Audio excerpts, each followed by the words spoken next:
Hello, friend. Considering everything that went down at San Diego Comic-Con, and considering how big Deadpool and Wolverine has been, is there any other thing for us to talk about today? I think that would be kind of obvious.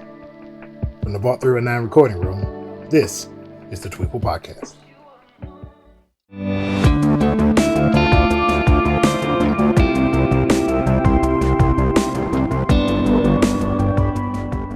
What's up, everybody? I'm Jake Alexander, the voice in the void, the lone wolf, your favorite host with a lisp.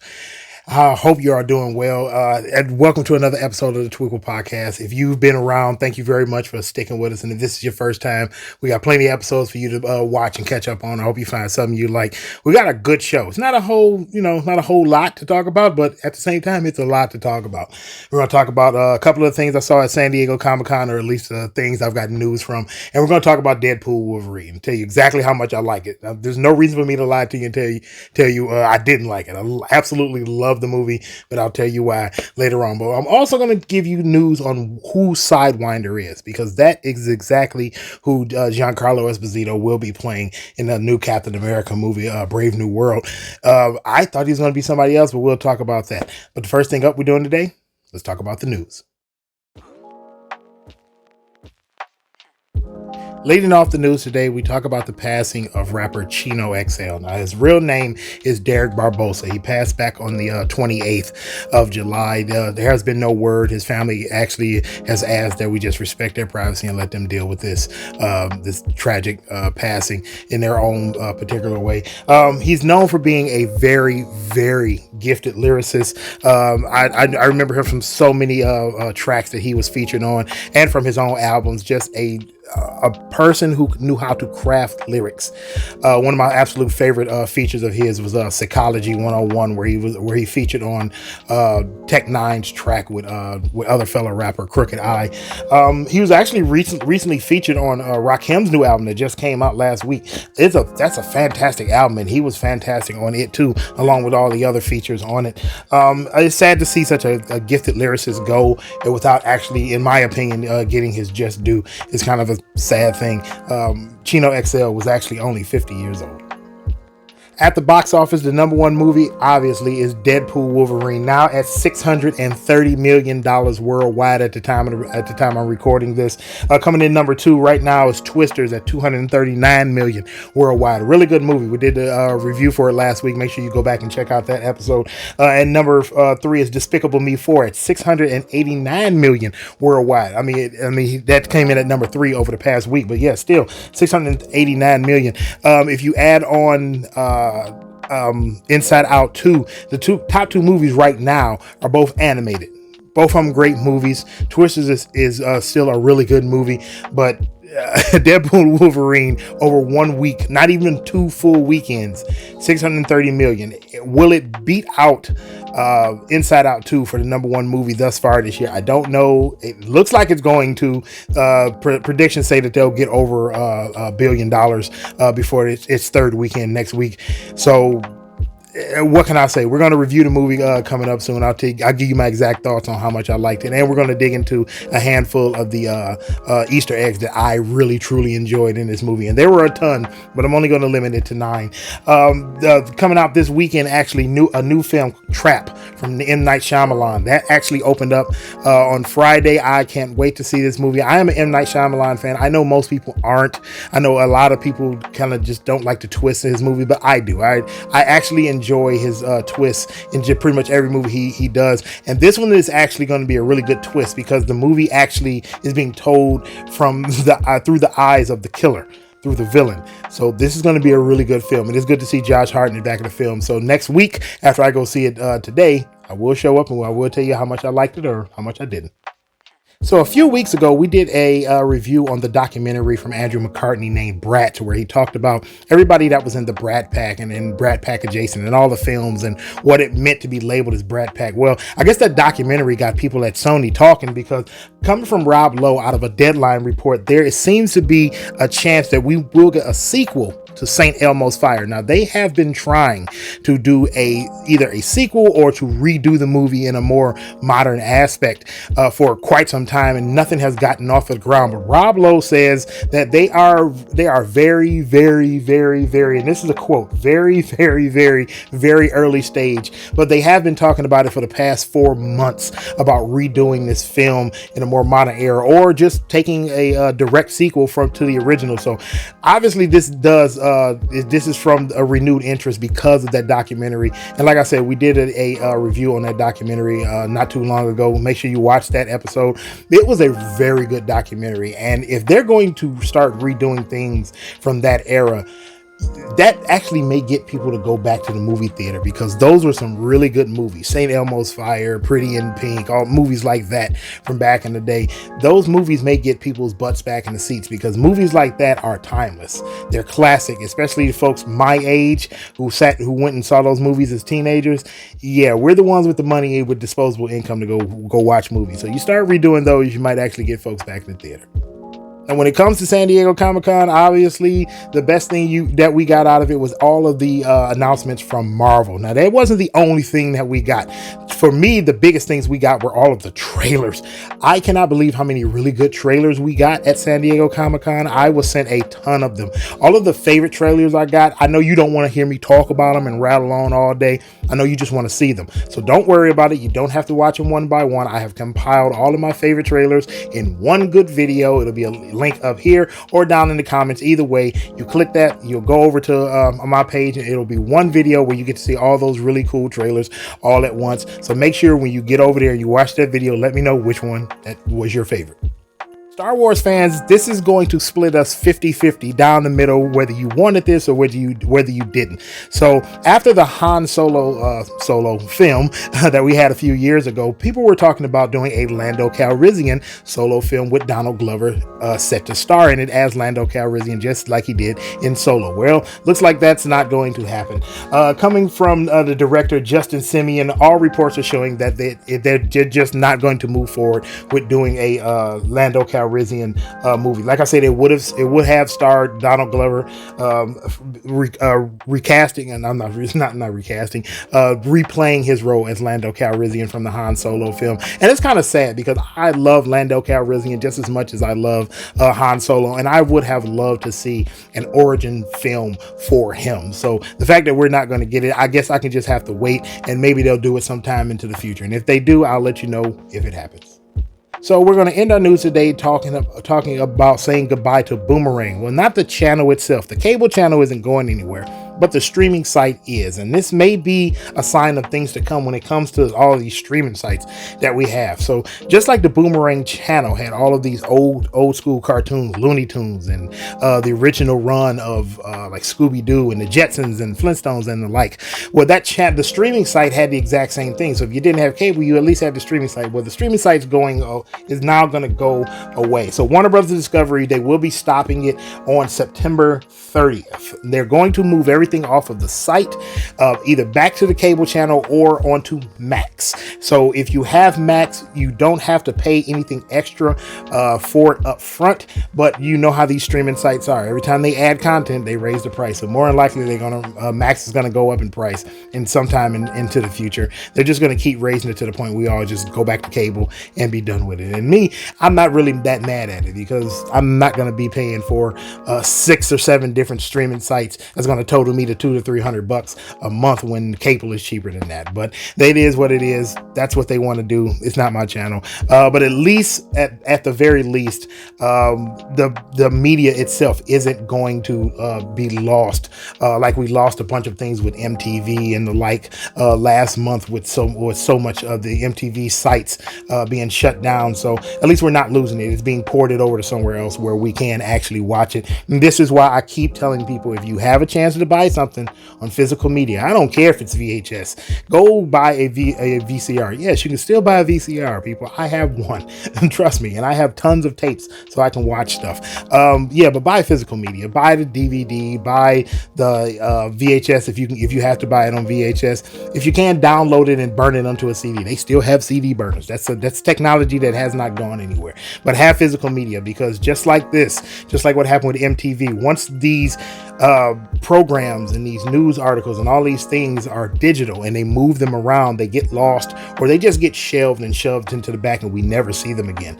And that's kind of a sad thing, because there's a dearth of information and entertainment and things that we can learn from all of these old programs, whatnot, that they will probably never show again because they don't consider it to be, it doesn't deserve to be shown because it doesn't generate a lot of money. But that's a whole different story we'll talk about on another day. That's all of the news. Don't forget to check our Instagram page for trailers and other stories that we don't talk about here on the podcast. Up next, I'm going to give you a primer on Sidewinder, the character that Giancarlo Esposito will be playing in Brave New World, the new Captain America film.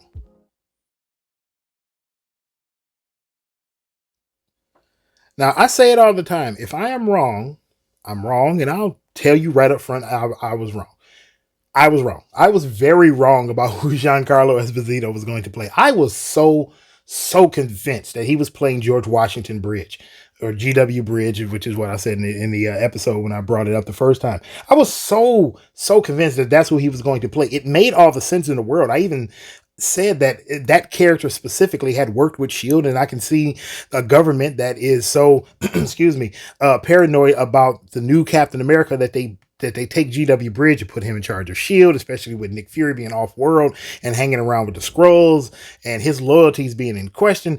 I could have seen that happening, but this switcheroo for Giancarlo Esposito to play Sidewinder, that caught me off guard. Now, we've seen him play villains. The man was Gus Fring in Breaking Bad. He was Moff Gideon in The Mandalorian. We've seen him play a villain. So him playing a villain is not a big thing, which is what Sidewinder is. Sidewinder is very much a villain.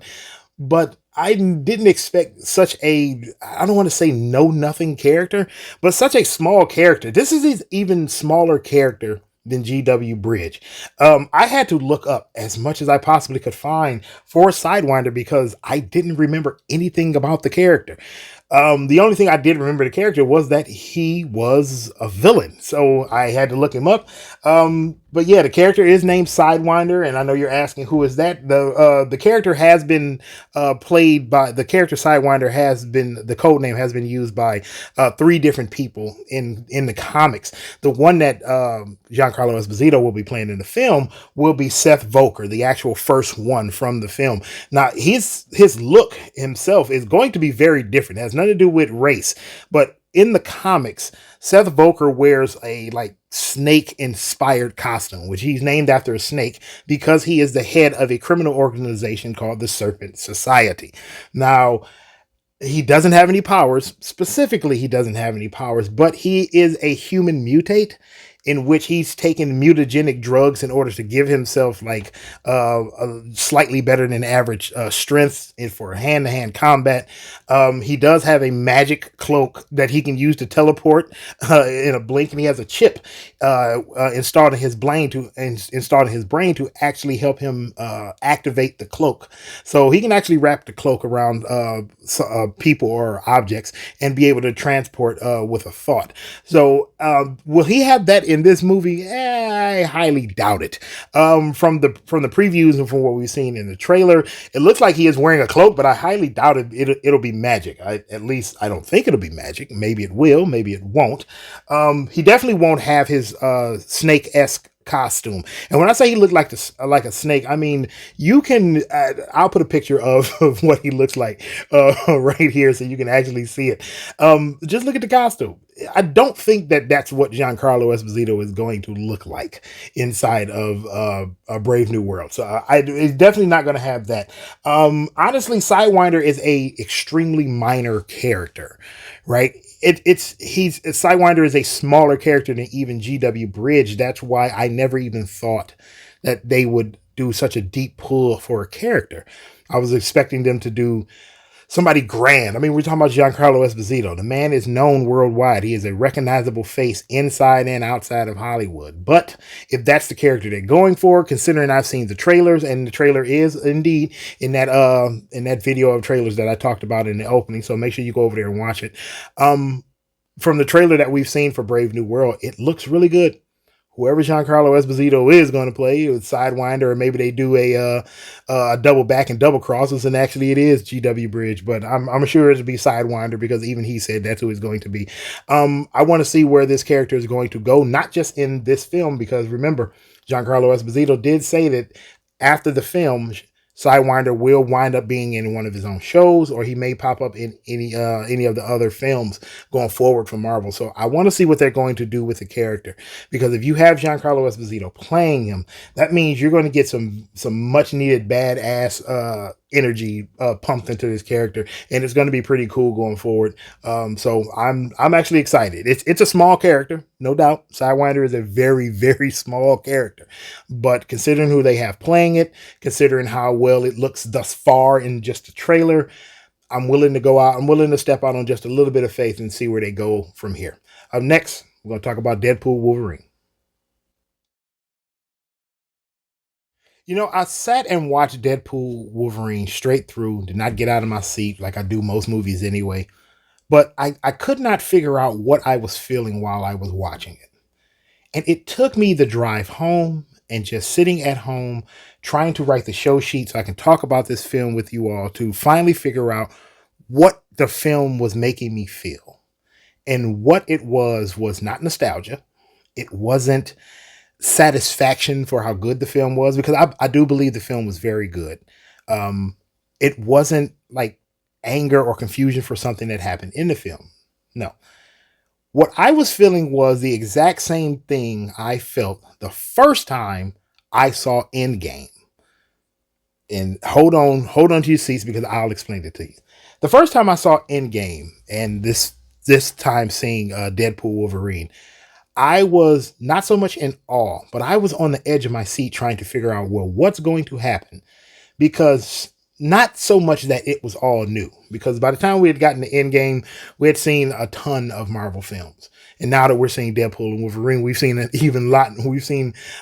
hell of a lot more Marvel films and TV shows. I'm not seeing these things for the first time, but specifically to the film, specific to the story that was being told, I didn't know how it was going to develop going forward. And that was a good thing. I was very happy watching Deadpool and Wolverine because so much of what happened in the movie made me chuckle and made me pay attention to it. Almost like I was reading a comic book, which is exactly what comic book movies and TV shows have been missing for a very long time.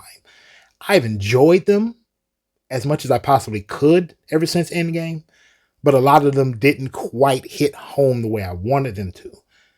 But this one does.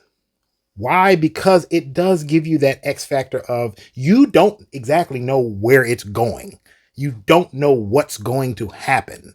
It leaves very little of, well, I know what this is going to happen. And even when it does happen exactly the way you think, there's still a twist on it.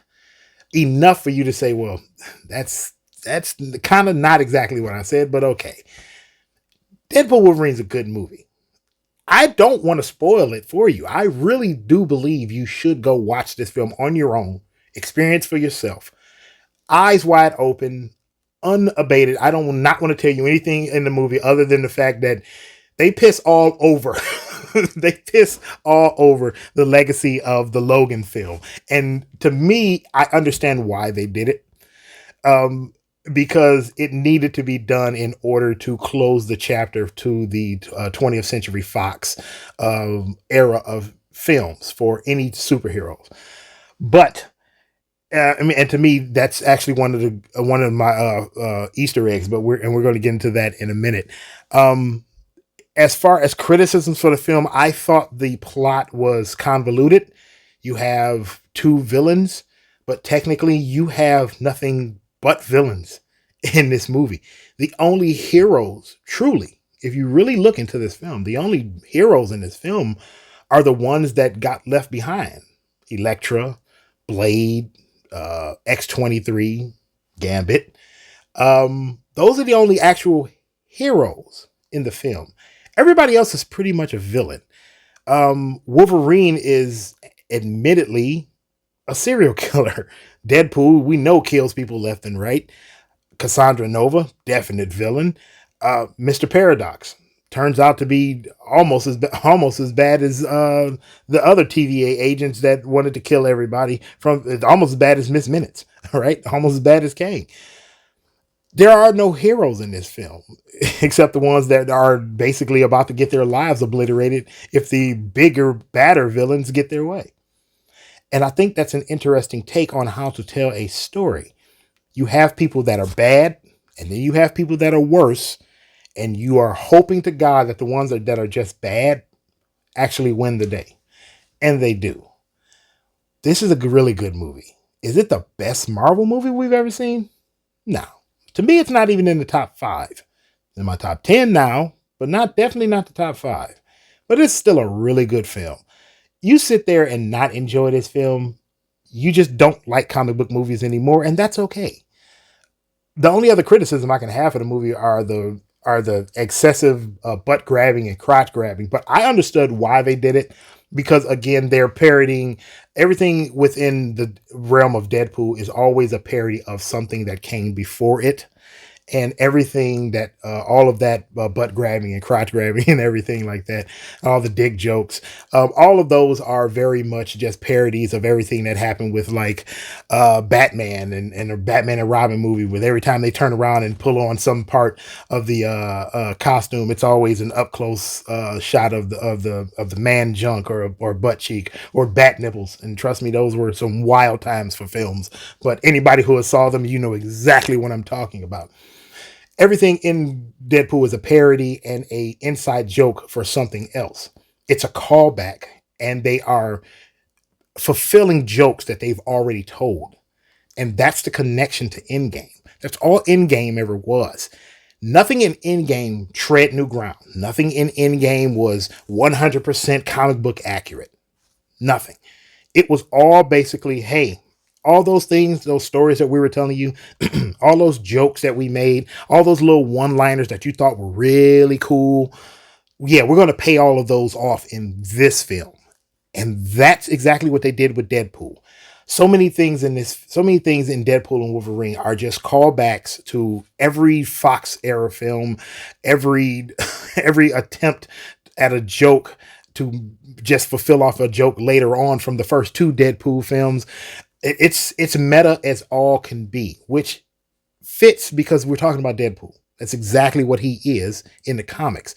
He's very meta.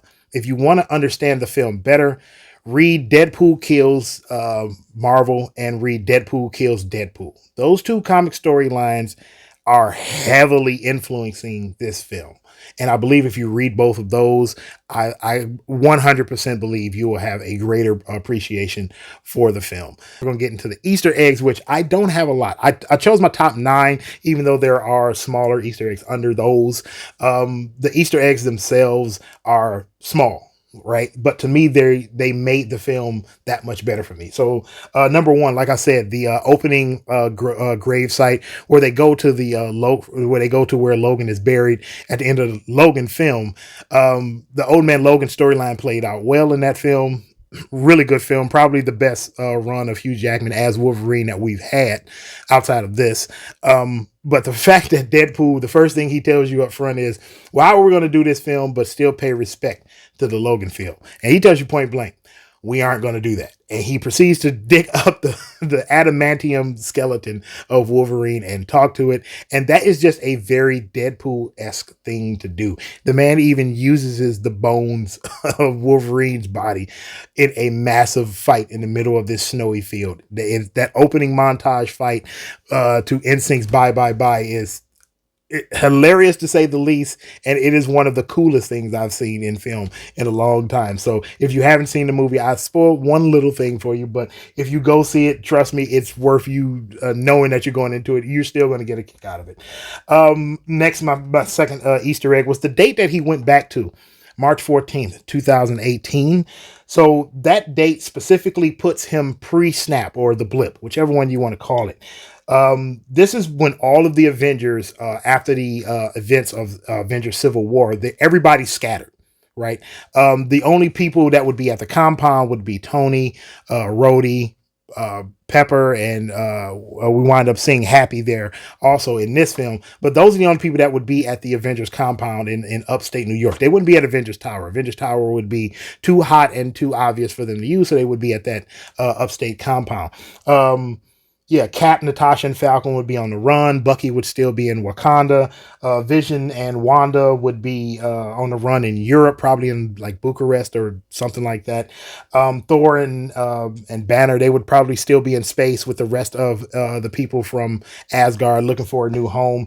Those were the events of Thor Ragnarok at the end of that. And Clint Barton would probably still be on his farm in Missouri. Was it Missouri his farm was at? I believe it was Missouri. But yeah, that specific date, that's good, because what that does is it puts it far enough back in the timeline when Deadpool goes for this interview with Happy to see if he can join the Avengers, because they would definitely be looking for some people to fill out the roster. Happy even tells him, like, hey, we've had our eye on you, but we'll keep an eye on you, but you know, you can't, we're going to turn you down right now, but we'll keep an eye on you. So that means they've known about him, which means he's been all over the place and he knows about it. He even still has the time watch that he got from cable that he's been hopping back and forth, trying to undo things that had come before, even saving Vanessa from that assassin's bullet. But that specific date, I thought that was really cool for them to kind of push the timeline back and not go further into the future, because thus far, all of the Marvel movies have been scaled like one year after another, and just keeps going further and further into the future. This one kind of takes a step back and say, nope, we're going backwards a little bit, and which fits the overall arc of the movie, where he's trying to undo the past. So I thought that was pretty cool. I loved all of the knickknacks in the office during the interview. There are 8 that I specifically saw. So there's the Forbes magazine that has Pepper on the front of it, where they were telling her that, where they were doing the story where she took over Stark Industries. That's from Iron Man 3. I love the original mini arc reactor that says proof that Tony Stark has a heart. The one that we would see on the floating reef after Tony gave his life at the end of Endgame. That one is sitting on the desk. I love the prototype Captain America shield from Iron Man 2. That's on a stand. The Mark II suit helmet, the silver one, when Terrence Howard was still playing Rhodes, and he looked at the suit and said, "Next time, baby." And we was like, yes, we're going to get War Machine, but it turned out to not be Terrence Howard. Well, it turned out to be Don Cheadle, which I still love Don Cheadle. Nothing against Terrence Howard. I love Don Cheadle and him all the same. Then we actually get the bloodstained Captain America trading card set, the one from the first Avengers film, the one that belonged to oh man, well, I keep forgetting his name. I forgot his name already, but you know who I'm talking about. Yeah, that trading card set that he was talking about, that he wanted Steve to sign. And so those are actually still covered in blood if you look close enough at them. But now they're sitting in little cases on that credenza behind Happy. So the fact that they stuck that in there, I thought that was pretty cool. We actually get to see Tony Stark's Mark V suitcase suit.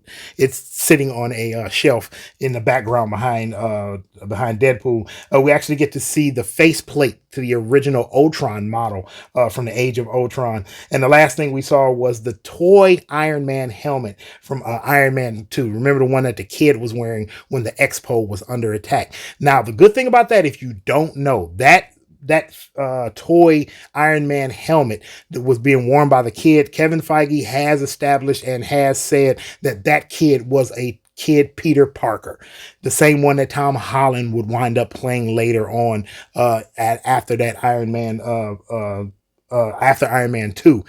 So that establishes that Peter Parker was in the MCU before he actually shows up as Spider-Man in Civil War. And I thought that was the fact that they have that one, that toy mask in here.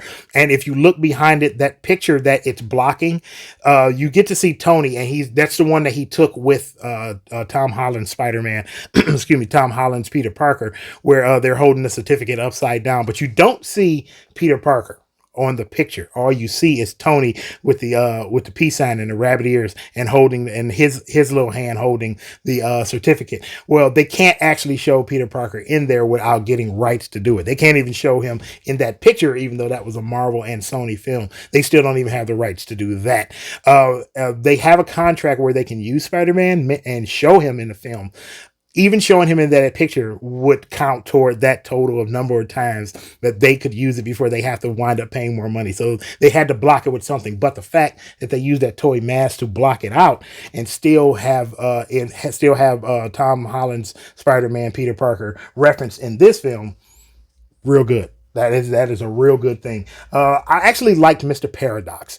That is not a big character in the comics. As a matter of fact, he gets killed almost, I'm not going to say immediately, but almost immediately when we actually get to see him in She-Hulk Volume 2, number 3, back in 2005. It's the first time we get to see Mr. Paradox, and he's killed almost immediately after getting introduced. But the fact that they used him to be a villain and they flushed him out and they gave him character and they gave him motive and menace and they just made him a fully realized character, that's called good writing. That's something that the MCU has not had. Truly, we haven't had it in a large bunch. So the fact that they did that with Mr. Paradox, good. I'm actually happy they did that. My next Easter egg that I like, the fact that we saw Henry Cavill and the fact that they mentioned Henry Cavill twice in this one.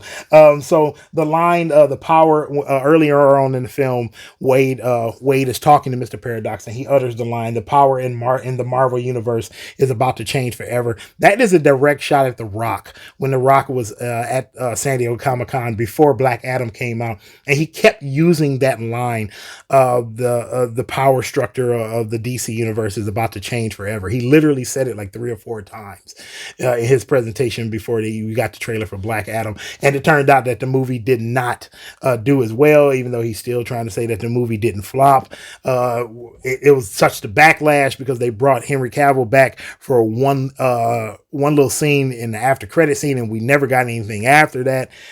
So this is a direct shot at them. So that was the first Henry Cavill mention. But then we actually get to see Henry Cavill as a Wolverine variant, and the fact that he showed up as a Wolverine variant when so many people have been calling for him to play Wolverine, knowing that Hugh Jackman was going to retire at some point, even if it's not now, that was cool. The fact that they made that happen, and the fact that Henry Cavill, he himself, who is a gigantic nerd, the fact that he was like, hey, you know what? The fans want to do this. I want to do this. How do we make this work? And they made it work. Good to see Henry Cavill in this one. So I want to see if they actually use him for Wolverine later on. I don't think that they will. I think they're going to go with somebody who they think can act, even though Henry Cavill can actually act, and he'll look the damn part. Look at it when you see him in this movie. If you haven't seen it, or if you've seen him, you know he looks the damn part. So all you people that want a 5'3" Wolverine, you're not going to get it. You actually got it in this movie, and you can't tell me it doesn't look ridiculous on screen. I've been saying that for years, and that's actually going to come up, but I'll say it. Wade also says to the Henry Cavill variant of the Wolverines, hey, we'll treat you better than those shit fucks up the street. That's a direct shot at DC. We all know it is. And it was hilarious. To me, it was. The next Easter egg that I love was all of the Wolverine variants. Like I just said, there was the 5'3" Wolverine, the comic accurate short king Wolverine. Deadpool even calls him a short king. You look at that version. All they did was use a little CGI and made Hugh Jackman short. And you can't tell me that doesn't look ridiculous on screen. I have said it for years. I know Wolverine is 5'3", 5'4". I'm not crazy. But I have said for years, you can't have that on screen. People will laugh that movie right up out of the theater. And guess what? Everybody, when he jumped down off that stool and showed up to be 5'3", what happened? Everybody in the bar laughed. Deadpool made a joke out of him. Everybody in real life watching that film is just going to laugh it right off. If you don't believe me, go look up a film that's about to star Peter Dinklage. I'll let you know what the name of the film is in the last call, and just look at the comments that they're talking about him in this film. Yeah, those are the same comments that you're going to get if somebody of that height plays Wolverine. But that's another day. We'll talk about that. The other Wolverine variant, the one-handed one with the black leather with the red trim. That's the Age of Apocalypse variant where he has a metal stump and a regular hand, but the claws still come out on both sides. Very accurate to the comic. I love the way that they did his hair and made it just completely feral looking, even though he does have the adamantium and not bone claws. I love the patch variant, the one where he's wearing the white suit, the patch over his eye, very James Bond-esque. That's when he's hanging out in Madripoor, actually running around with Professor Hulk, solving crimes and doing spy work. That is a very fun read if you've never read that. Look up Patch. I actually have a couple of those here. The Crucified Wolverine that you see up on the X, that's from Chris Claremont's run under Uncanny X-Men number 251, and they actually referenced that exact same comic and that exact same cover in X-Men 97 earlier this year. So if you didn't watch X-Men 97, I don't know what's wrong with you. You need to go watch it. That's where that comes from. We actually get to see another variant of Wolverine where he's wearing the brown and tan, or the brown and the kind of muted yellow, and that's from the John Byrne run. He's actually fighting Hulk in the forest, which is a recreation of the Todd McFarlane Incredible Hulk number 340. I love that. They have teased us so much about Wolverine and the Hulk crossing paths and getting into a fight. Please just give me that. Just a little bit. And I want to see that. If you're going to do Secret Wars, have them two cross paths, have them fight it out. I'm not expecting nobody to win. I just want them fighting it out, just like we got to see Wade and Wolverine fighting this one. And I'll call it a day. That's all I'm asking. That's all I want. And of course, we got the Henry Cavill Wolverine at the end, and like I mentioned earlier. And like I said, that version of Wolverine, if it's not going to be Hugh Jackman, that's the one I would go with. I was even skeptical of it. I didn't know who I wanted to replace Hugh Jackman once Hugh Jackman actually retires. But if they're going to go with Henry Cavill, I'm actually okay with it. He looks the part. I loved how the hair and the mutton chops and the cigar actually fits him, and the white tank top and all that and the other. So he actually fits him, right? So it actually works. I actually love it. Next Easter egg, all the cameos. You cannot tell me that you didn't see all of these cameos and didn't get a big cheesy grin on your face. If you didn't, are you even a fan of superhero movies? I loved every single cameo. Chris Evans as Johnny Storm, Tyler Mane coming back as Sabretooth after so long being away, Ray Park, the same man that played in Star Wars. Now he comes back as Toad. Aaron Stanford comes back as Pyro as a secondary villain. You wind up getting different variants of Lady Deathstrike, Azazel, who is actually the same guy who played Azazel in First Class in the earlier films. We get another variant of Juggernaut. This isn't Jones from the earlier films. We get a variant of Callisto, Bullseye, the Russian from the Thomas Jane run as the Punisher, and we get another version of Psylocke as well in the big fight. I love to see all those little characters kind of come back in some form, little variants of it. I know they didn't get all of the original actors for those, but to see that they actually like, hey, we can use those characters. So how about we just get different people to play them and have them as variants? I appreciate them doing that. We actually get to see the Scarlet Witch, or at least a statue of it. The same statue relief that we get on the castle when Scarlet Witch is toward the end of the movie in Doctor Strange, the second film. That statue actually is in two places inside of the little hut that they're in toward the third act, toward the end of the second act, going into the third act of the film. So that may tell us that Wanda didn't die. A lot of people have theorized that once Wanda brought the castle down after she destroyed the Darkhold, she used her power to destroy the Darkhold, that little red flash was not her exploding. It was her teleporting out, or maybe even her being shoved into the Nexus Zone, and she just wound up there and she's just floating around and she just wants to be left alone. I don't believe Scarlet Witch is dead. I don't care what anybody else tells you. The fact that she's a Nexus being, which is the exact same thing technically as a anchor being, in this film, they don't really die. And when they do, entire universes go away. But when she died, the Marvel Universe didn't go anywhere. So she's not gone. She's just displaced. So I think she's still alive, and she's going to wind up in another film later on. And I think she's going to wind up coming back in, probably with Doomsday. So, but we'll wait and see how it all turns out.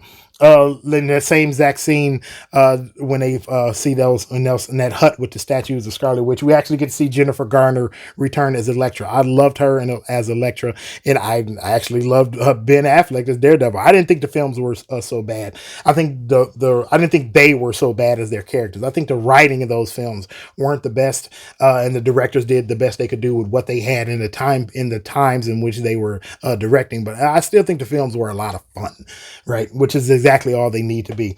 Oddly enough, for what we had, nobody really thought about it until the last few weeks. But next we got to see Wesley Snipes return as Blade, the man who saved Marvel with the film, the man who actually got all of these superhero films off the ground. Because of the success of Blade with Wesley Snipes. Even the third film still made money. But that franchise made everybody take doing superhero films seriously. Before that, what you had was Elektra and Daredevil, and you had other films that didn't quite fit the bill. And they were like, hey, these are just fun, but we're not really going to take them seriously. New Line Cinema came and did Blade and said, yeah, it's a comic book character, but we don't have to do a comic book movie. We can just do this horror movie about a guy hunting vampires who is a half vampire himself, and we'll just use the stuff from the comic books to fill out the film. And it exploded. It made everybody in the industry say, oh shit, guess what? Superhero films, comic book films can be a thing. So we can take them seriously. Look what they're doing with Blade. You got to give the man credit. You have to give him credit. And I don't care if you don't want to, you have to. And then we actually get to see Channing Tatum as Gambit. Channing Tatum has never shown up as Gambit. The fact that they finally put him in the suit, comic book accurate, video game accurate, and put him in the suit and put him in this film. I personally now want to see Channing Tatum as Gambit in a movie. If you see this film and don't believe that exact same thing, I don't know what to tell you. The two things I was worried about was how would he look in the suit and how would his accent sound. He was awesome in both of those regards. He was much better in the suit than I could have possibly imagined. But that accent, I have family who are from New Orleans. And the moment he started talking with that deep New Orleans drawl, I was like, wow, you sound like people I know. They're in my family. You sound exactly like them. Whatever they're doing with him, they need to take it seriously and do a Gambit movie. Gambit is my favorite character. And I am under the belief now, if they have him as Gambit in the film, it'll be good. So I want to see him return as Gambit. We actually also got to see Daphne King return as X-23. She tried to throw us off and say she wasn't going to be in the film. And then a couple days before the film release, she admitted that she was going to be in it. So we kind of knew that was going to be in it. And Blake Lively is, in fact, Lady Deadpool. Now, she never takes her mask off, so we don't get to see her face. But that is her voice. And it is mentioned in the credits of the film. I am so happy that it was her. If it had been Taylor Swift, I wouldn't have been mad. I was not going to be mad if it was Taylor Swift. Honestly, if it was, it would have been like, okay, when she's Lady Deadpool, it's a cameo, so what, right? She winds up getting killed and doesn't really do much in the film anyway. So if it was Taylor Swift, no harm, no foul. But the fact that they use Blake Lively actually makes way more sense if you ask me. If anybody can play an opposite to Ryan Reynolds playing Deadpool, it's going to be his wife, who is just as goofy as he is, whether anybody wants to believe that or not. So all of those cameos were spot on perfect. And I also love Dogpool and Headpool. Those are weird add-ons, but considering the character in which they were added on for, it actually fits, and I actually love it. I love the fact that they, next Easter egg, that they use Doctor Strange's sling ring. If you can't notice it, I'll tell you. His sling ring is different from the one that everybody else would get when they are Kamar-Taj practicing. Everybody else's sling ring will be able to teleport them from one space on one level of the multiverse but they never leave that multiverse. They're just going from place to place. So if you're on Earth, you're going from place to place on Earth, or you're going from place to place on our planet to some other planet in our universe. You never leave our universe. But that specific sling ring, if you look at it close enough, there's a piece of time stone on one side and a piece of reality stone on the other. Thus, that would allow Doctor Strange to jump not from place to place in one universe, but from place to place across the multiverse, in any universe, in any time, all at once. That is a powerful ring. And the fact that he showed up somehow in the void, which, if you remember from the first season of Loki, we actually do see the Sanctum Sanctorum in the void when he first shows up there. I want to believe that was episode 5. I'm gonna have to go back and look at it. But the fact that that Doctor Strange showed up there, and even with his immense power, Cassandra Nova was still able to kill him and take his ring. And she didn't use it to leave. She wanted to be God in her own realm. That tells you just how powerful she actually is, which stands as comic book accurate. That woman is very powerful. And if you don't believe me, go read E for Extinction with inside of the X-Men universe of comics. That woman is bad, bad news. And our last Easter egg was the montage in the credits at the end. I got choked up watching that montage of all the background, behind the scenes, and all the references to all the actors that have come before under the 20th Century Fox banner of X-Men films, and like the Daredevil film and Elektra. I remember all of those films very, very fondly. Yes, all of them, even Daredevil and even Elektra, whether you want to say they were all bad or not. I remember being a lot younger, and watching those films and saying to myself, you know what? These are good.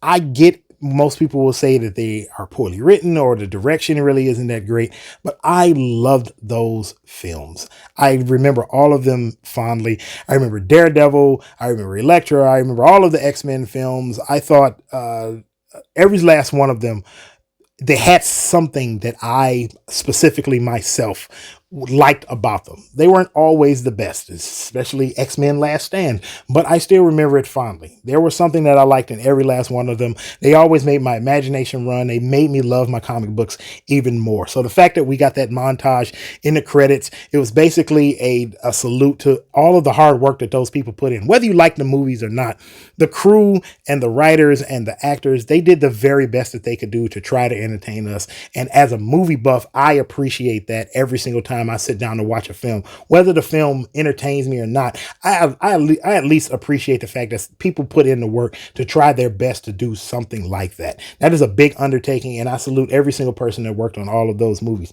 Those are all of my Easter eggs. If you go see this film, come back to this and let me know what you thought. If you've seen it already, definitely get in the comments and let me know what you thought. Up next is the last call.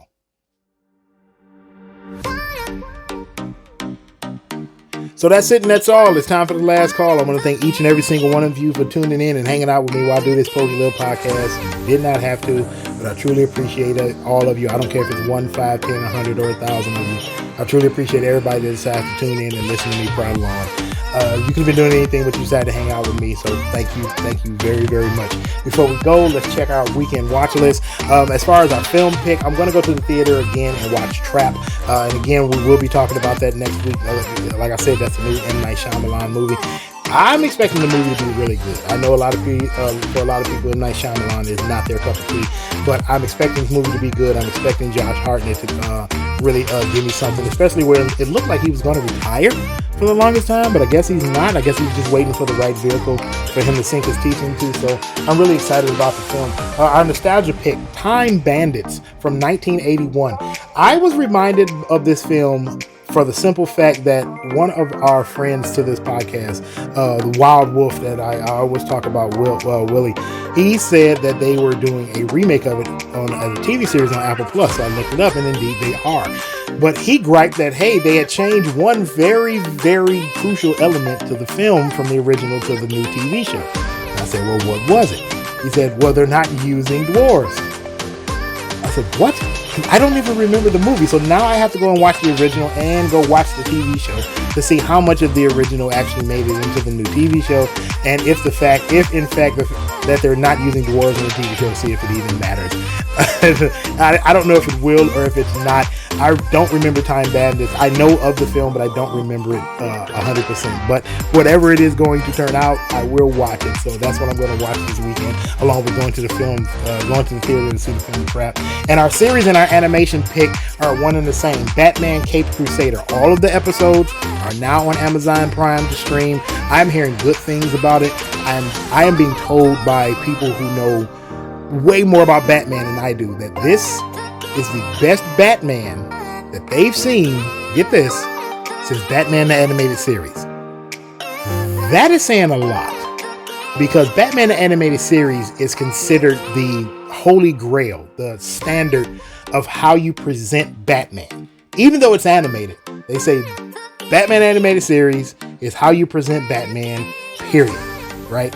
You make Bruce Wayne look like this, you make Batman look like this, and all of the villains look like this, and you should have a good product. So the fact that people are saying that this is the best since that, and it may be as good or maybe even better, I gotta sit and watch this. I'm sorry. You say somebody is telling me that this might be better than Batman Animated Series.